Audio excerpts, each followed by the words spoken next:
Hello दोस्तों, आपका स्वागत है जी एकेडमी में। आज हम इस वीडियो में बात करेंगे पीआरटी के सिलेबस के बारे में। सिलेबस जानने से पहले हम ये देखेंगे कितने नंबर का होता है, कितना समय मिलता है, फिर उसके बाद डिटेल में सिलेबस देखेंगे और नंबरों का डिस्ट्रीब्यूशन किस तरीके का है वो भी देख लेंगे। ये देखो 180 मार्क्स और 180 ऑब्जेक्टिव टाइप क्वेश्चन, मतलब 180 क्वेश्चंस होंगे, 180 मार्क्स का होगा, एक क्वेश्चन एक नंबर का होगा और 180 मिनट्स मिलेंगे, मतलब 3 घंटे का समय मिलेगा। ठीक है, अब देख लेते हैं नंबरों का डिस्ट्रीब्यूशन किस तरीके से है। ये 3-4 पार्ट में डिवाइड है, ठीक है ना। पहला पार्ट है, एक minute, proficiency in a language. Second part है general awareness, reasoning and proficiency in a computer.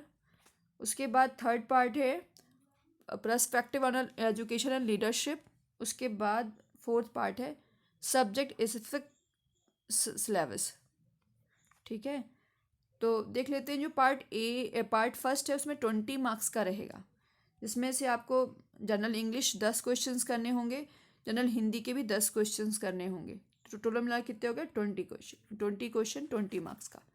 अब आगे देख लेते हैं general awareness, reasoning and proficiency in a computer 20 marks का, जिसमें general awareness and current affair 10 question 10 marks का, reasoning ability 5 question 5 marks का, कंप्यूटर लिटरेसी 5 क्वेश्चन 5 मार्क्स का। तो ये हो गया 20 मार्क्स का। ठीक है ना। अब इसके बाद हम थर्ड पार्ट देख लेते हैं, perspective on education and leadership 60 questions, जिसमें understanding the learners 15 questions, understanding the teaching learning 15 questions, creating learning environment 10 questions, school organisation and leadership 10 questions, और पर्सपेक्टिव इन एजुकेशन 10 क्वेश्चंस। ठीक है, तो देख लेते हैं। पार्ट पार्ट फर्स्ट 20 मार्क्स का, part second 20 marks का और पार्ट थर्ड 60 मार्क्स का। 20 + 20 + 60 तो कितने हो गए? 100। ठीक है, अब इसके बाद देखेंगे फोर्थ पार्ट, जिसमें सब्जेक्ट जैसे जैसे इसमें मैथ्स रहेगा, इंग्लिश, हिंदी, ईवीएस। ठीक है, 80 क्वेश्चन 80 मार्क्स का। ठीक है, और पीआरटी म्यूज़िक का अलग से सिलेबस बता दूंगी। चलो अब डिटेल में देख लेते हैं। एक मिनट और देख लेते हैं, एक और प्रोफेशनल है ना, ये आपके टेस्ट देने के बाद रहेगा 60 मार्क्स का, जिसमें आपको 30 मार्क्स का डेमो टीचिंग रहेगी और इंटरव्यू 30 मार्क्स का रहेगा। ठीक है,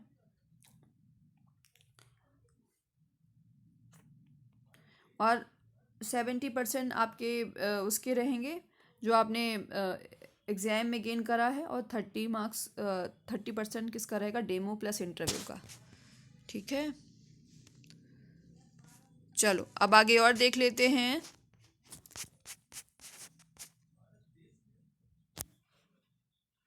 चलो अब आगे ये देख लेते हैं डिटेल में सिलेबस। पार्ट जो फर्स्ट रहेगा प्रोफिशिएंसी इन लैंग्वेज 20 मार्क्स का, तो उसमें आपका आएगा इंग्लिश, जनरल इंग्लिश, जिसमें रीडिंग कम्प्रहेंशन आएगा, वर्ड पावर आएगा, ग्रामर एंड यूजेस। जैसे ग्रामर में आप देख सकते हो सब्जेक्ट प्रेडिकेट्स देख सकते हो, और देख सकते हो पार्ट ऑफ स्पीच देख सकते हो, और यही सब चीज़ें देखें। एरर एरर देख लेना, टेंस टेंस देख लेना, इतना ही आएगा। चलो अब जनरल हिंदी में देख लेते हैं। पठन कौशल, शब्द सामर्थ्य, व्याकरण एवं प्रयुक्ति। ठीक है, चलो अब जो पार्ट सेकेंड है जनरल अवेयरनेस में, reasoning and proficiency in computer में, general awareness, current affair 6 month या 1 ईयर का कर लेना करंट अफेयर, रीजनिंग एबिलिटी और कंप्यूटर लिटरेसी। कंप्यूटर लिटरेसी से बहुत इजी क्वेश्चंस आते हैं। रीजनिंग में आप जैसे मिरर इमेज कर लेना, दर्पण मिरर इमेज कर लेना, वाटर इमेज कर लेना, और भी नॉर्मल जो एज यूजल पूछे जाते हैं, लेकिन हाँ क्वेश्चन बहुत घुमावदार होंगे, समझने में आपको थोड़ा टाइम लग सकता है। चलो अब आगे देख लेते हैं। ये थर्ड पार्ट 60 क्वेश्चन 60 मार्क्स का, ये थोड़ा सा लेंदी रहेगा। अंडरस्टैंडिंग द लर्नर, इसमें कॉन्सेप्ट ऑफ ग्रोथ है ना, मेंसुरेशन, मैचुरेशन हो गया, इसका डेवलपमेंट, इसका प्रिंसिपल, डिविड्स of development, development task and challenges, maturation हो गया, ठीक है ना। इसके बाद देखेंगे डोमेन्स ऑफ डेवलपमेंट, इसमें physical, cognitive, socio emotional, moral, है ना, ये सब आपको देखना होगा। इसके बाद आपको ये भी देखना होगा नीड्स, एडोलेसेंस का नीड्स देखना पड़ेगा, चैलेंजेस देखना पड़ेगा, implication for designing institutional support देखना पड़ेगा। फिर उसके बाद देखना पड़ेगा role of primary and secondary socialization agencies ensuring home school continuity. इसके बाद सेकेंड है जिसमें कितने मार्क्स का रहेगा सेकेंड, एक मिनट, जो इसी में सेकेंड पार्ट, हाँ 15 क्वेश्चंस है ना। Understanding the teaching learning, theoretical perspective on learning, ये जो आपने पढ़ा होगा सीटेड में वही है।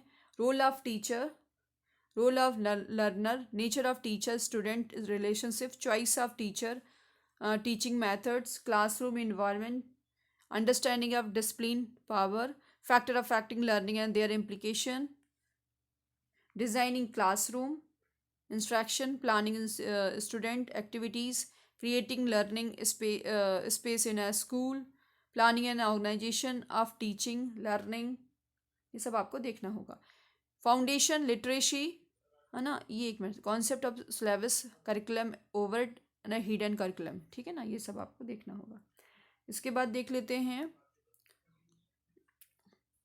Instructional plan, year plan, unit plan, lesson plan, instructional material and resources, information and communication, ICT for teaching learning, assessment of learning, for learning as learning, meaning, purpose and consideration of in a planning age, enhancing teaching learning process, classroom observation and a feedback, reflection, dialogues as a mean of constructive teaching।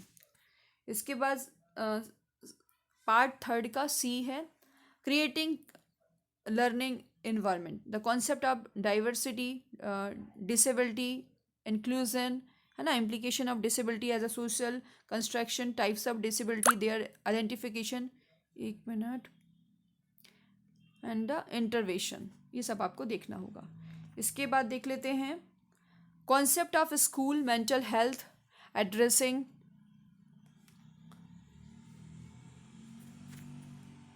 अब देख लो अच्छे से।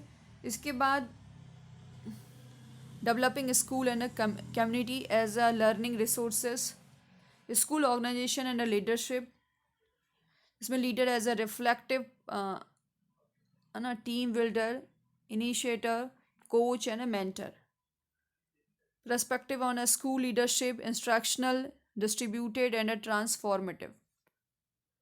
उसके बाद देखोगे visual building, goal setting, creating a school development plan, using the school process forums for strength, teaching learning annual calendar, ये सब आपको देखना होगा।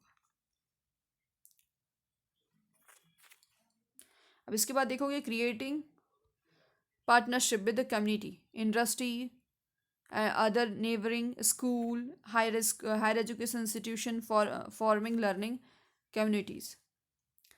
अब लास्ट है पर्सपेक्टिव इन एजुकेशन, है ना, इसमें आप देखोगे role of school and achievement aim of school education, NEP, national education policy, earlier age childhood care education, the foundation of learning, foundational literacy, numeracy, curriculum and pedagogy in school, holistic and integrated learning, ये सब आपको देखना होगा। फिर उसके बाद देखना होगा guiding principal for child rights, protecting and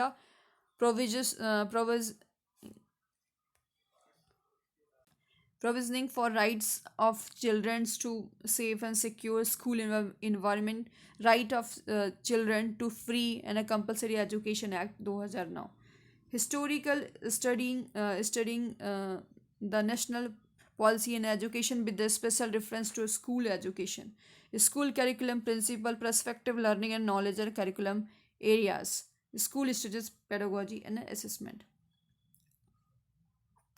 अब इसके बाद हम फोर्थ पार्ट देखेंगे, मतलब 4 पार्ट में डिवाइड है। पहला जो पार्ट है 20 मार्क्स का, सेकेंड जो पार्ट है वो भी 20 मार्क्स का, जो थर्ड पार्ट है वो 60 मार्क्स का, जो लास्ट पार्ट है वो 80 मार्क्स का। ये रहा। जो 80 क्वेश्चंस आएंगे वो यहाँ से आएंगे। देखो लिखा हुआ है 1 to 5 के अकॉर्डिंग सिलेबस है, एनसीईआरटी और सीबीएसई सिलेबस। और यदि ज़्यादा डीपली पूछेंगे तो senior secondary up to class 12 तक, लेकिन ऐसे 12 तक नहीं पूछते हैं, 10 तक के अंदर अंदर ही पूछते हैं ज़्यादा। मतलब ये है घुमावदार क्वेश्चंस रहते हैं बस, है ना। तो 12 तक पढ़ने की ज़रूरत नहीं है, लेकिन बस यही है कि घुमावदार क्वेश्चंस करने के लिए आप तैयार रहो और प्रैक्टिस सेट लगाना स्टार्ट कर दो। इंग्लिश का देख लेते हैं। ग्रामर, ग्रामर में नाउन, प्रोनाउन, एडजेक्टिव, 20 क्वेश्चंस रहेंगे ना इंग्लिश से। फिर से वो जनरल इंग्लिश थी, है ना। अब इसको फिर से आपके 20 का ये, 20 का ये, है ना, और 20 का ये, और 20 का ईवीएस।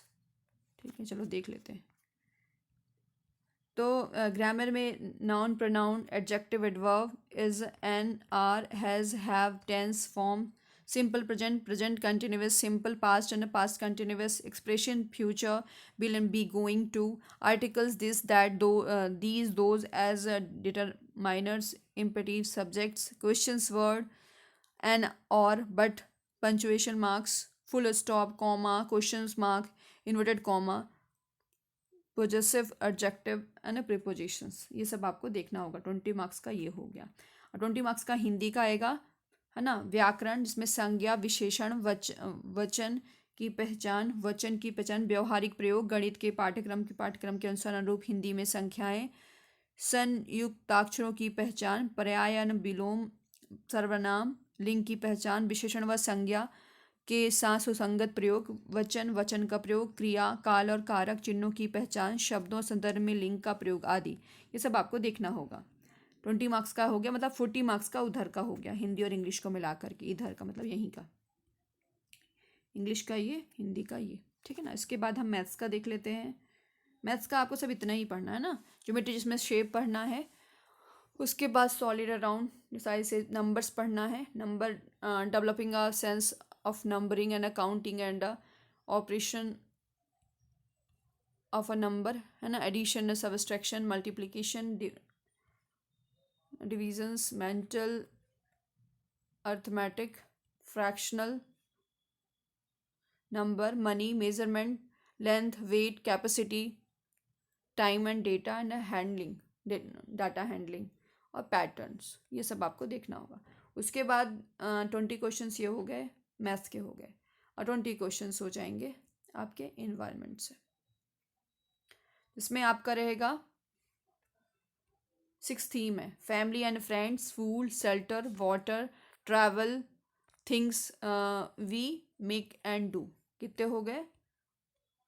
1 2 3 4 5 6 हैं, ठीक है ना।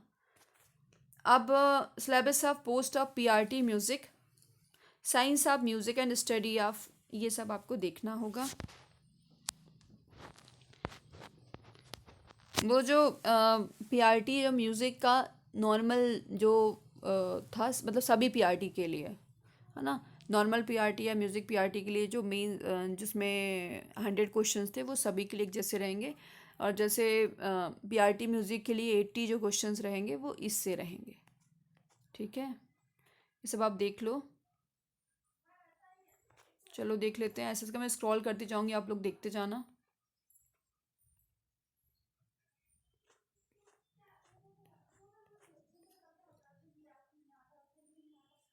वोकल म्यूज़िक, ठीक है, notation system, scale and study of biographic of musician, instrumental music, ठीक है, स्टडी ऑफ स्टाइल्स, बाज, रगाज, है ना, राग्स और ताल्स, ये आप देख सकते हैं। Knowledge of vocal music, history of music and classification of ragas and talas, study of musical style, history of music, classification of ragas and ताल।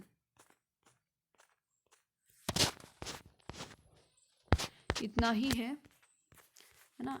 80 मार्क्स का रहेगा ये, इतना मैंने बताया।